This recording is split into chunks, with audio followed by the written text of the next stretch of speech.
উপন্যাস প্রেমীরা কি আসলেই সুখী? হ্যাঁ, উপন্যাস প্রেমীরাই সুখী। কারণ তারা ভালোবাসার পবিত্র রূপ জানে। তারা ভালোবাসে এমন এক গভীরতা যা শব্দে বর্ণনা করা যায় না। তাদের ভালোবাসা হয় নিষ্পাপ, যেন শীতল চাঁদের আলো, যা হৃদয় দিয়ে স্পর্শ করা যায়, কিন্তু বাস্তবে ধরা যায় না।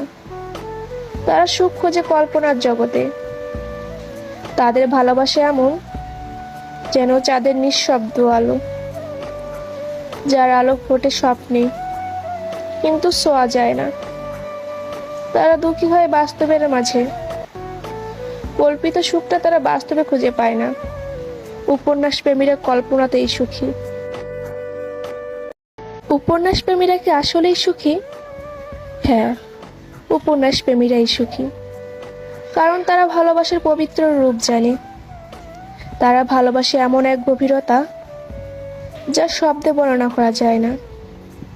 তাদের ভালোবাসা হয় নিষ্পাপ, যেন শীতল চাঁদের আলো, যা হৃদয় দিয়ে স্পর্শ করা যায়, কিন্তু বাস্তবে ধরা যায় না। তারা সুখ খোঁজে কল্পনার জগতে।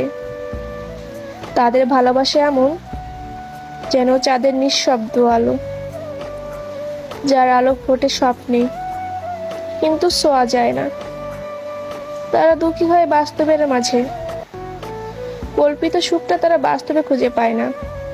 উপন্যাস প্রেমীরা কল্পনাতেই সুখী।